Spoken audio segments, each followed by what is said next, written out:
What is the difference between investing and trading, and does it even matter? So here's a simple test. I call it the method of profit test. If the price of an asset has to move up or down for you to profit, then you are trading. Alternatively, if the asset must throw off cash flow in order for you to profit, then you're investing. Of course, some situations benefit from both methods of profit, but generally speaking, whichever profit method is producing the majority of your profits, that decides if you're investing or trading. Let's talk about it. Hi everybody, my name is Cody Koch. Welcome to the channel where we discuss advanced investing, trading, and business concepts. Now, I've been investing and trading for a long time, and I've studied this a great deal and developed a different perspective on this. So what I mean by method of profit is the way in which a system produces profits. For example, the goal of a trading system is to either buy an asset that can generally be sold for a higher price for a profit, or sell short an asset that can generally be bought back at a lower price for a profit. Meanwhile, the goal of an investing system is acquiring an asset that should produce, either directly or indirectly, a positive cash flow to the owner. What I mean by indirect cash flow is who the cash goes to. If the cash flow goes directly to the owner, then that is an example of direct cash flow.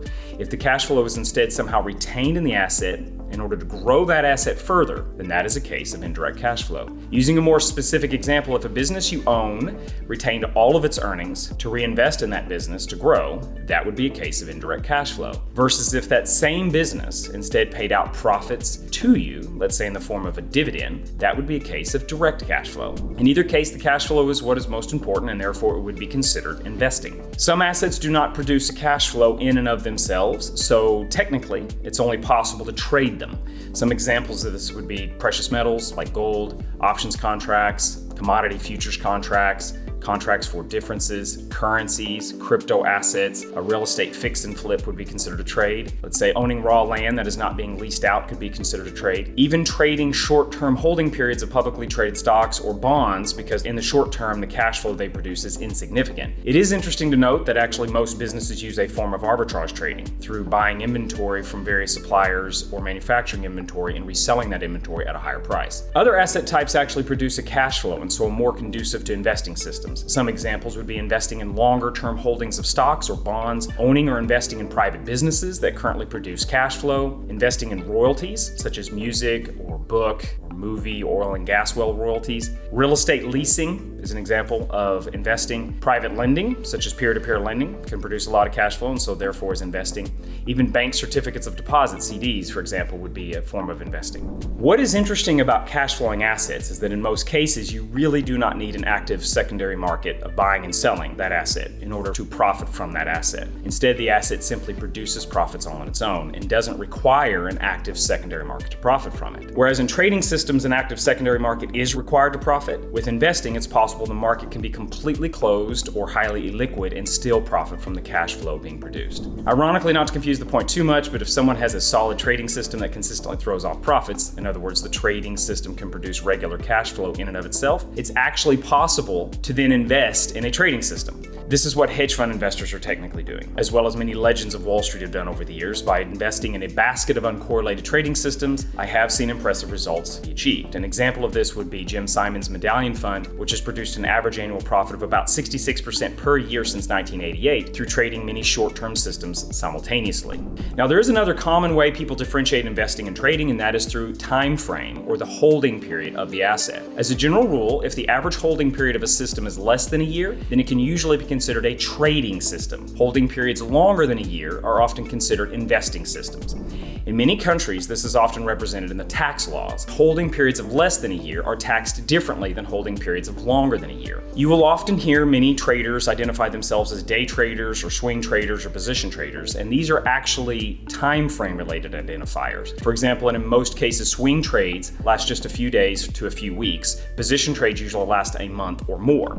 Personally, I do not differentiate trading from investing using time frame. I've seen trades that last many years, and I've seen some cash flowing investments last just a few months. In my opinion, the reason I think time frame is commonly used to identify trading from investing is because in most assets, it actually takes a while to produce cash flow. For example, if you own a publicly traded stock that is producing dividends, in most cases those dividends will be paid out on a quarterly basis, which means you will have to own that stock for a long time in order to produce significant profits from that cash flow. On the other hand, if you own that stock for less than a few months, then you likely never received any cash flow from the stock at all. Now, I want to talk about which method makes the highest returns on capital, because I get this question all the time. Now, as we discussed earlier, some asset classes can only be traded or invested in, such as precious metals or peer-to-peer lending. Other asset classes can both be traded or invested in, such as, for example, publicly traded stocks. Now, what is interesting is that depending on the asset class, sometimes a trading system performs better, other times an investing system performs better. And for example, in the case of publicly traded stocks, annual investing competitions, which use real money verified results, are almost always won by traders who utilize shorter-term trading strategies. In fact, I've seen research that shows the ideal holding period in publicly traded stocks in order to maximize your profit per day is about 15 to 20 days. Much longer than that, and the profit per day starts to drop off. However, in the case of small and medium-sized, let's say, private business acquisition, investing strategies almost always perform much better than trading strategies, because quite simply, private businesses are very liquid and transaction costs are very high, so that buying, fixing, and then flipping, in other words, trading businesses, is generally not worth it, because it creates a lot of chaos among the staff and the systems that are built to create the business. Now, that all said, when you look at it from the point of view of building a complete system of capital allocation that properly manages risk-reward at all times in a profitable way, then investing and trading at the core are actually the same thing. And what matters is which method best suits your goals and your personality. So let's illustrate this. Regardless if you're building an investing or trading system, be it investing through buyouts of entire companies or day trading in currencies, the components are actually the same and the core goals are the same. In both cases, you need to build a system that on average will produce a profitable outcome. This is often called a positive expectancy. And to do that, you need at least the following components. You need solid psychology in order to handle the mental side of everything. You need some sort of setup strategy to help you find and filter opportunities that match your goals. You need an entry strategy to get you into the asset in a cost-effective way. You need a stop-loss strategy to limit your losses in some way in case the trade or investment doesn't go as planned. You need a profit-taking exit strategy of some kind in order for you to actually take some profit for yourself. And then you also need, finally, a position sizing strategy that will decide how much of your total portfolio or net worth you will risk, and therefore how much profit or loss you will make in the long run. The goal of this, of course, is to make a good return on your time, effort, and capital. Both investing systems and trading systems accomplish this. And now, it's been my experience, you can have a lot of success with either trading or investing, so I do not recommend worrying too much about which you use. Instead, it's far more important to have a solid, profitable system in place that you have a lot of experience with, or you've researched diligently, or you have learned from other people you know and trust, which matches your goals and your personality. For example, if you work a full-time job, then day trading is probably not for you. If you're not into advanced finance and negotiating, you probably shouldn't start trying to buy businesses as an investing system. Now, if you happen to know a lot about farmland, then it's probably a good idea to buy farmland and either lease it out or grow crops on it. Or perhaps you know how to buy and manage oil and gas stripper wells, then that would be a perfectly reasonable investment. Now, maybe you prefer trend-following trading systems, but don't have much time to manage it. Then you can design a system that you only have to manage, let's say, an hour per week. Now, there's a nearly unlimited number of ways to invest or trade. It's limited really only by the insights and creativity of the practitioners. In most cases, it's very individualistic and personal. Now, I'll talk a lot more about some of this in the future. If this video was helpful, let me know by hitting the like and subscribe buttons and explore my channel for other helpful topics. Thank you for watching.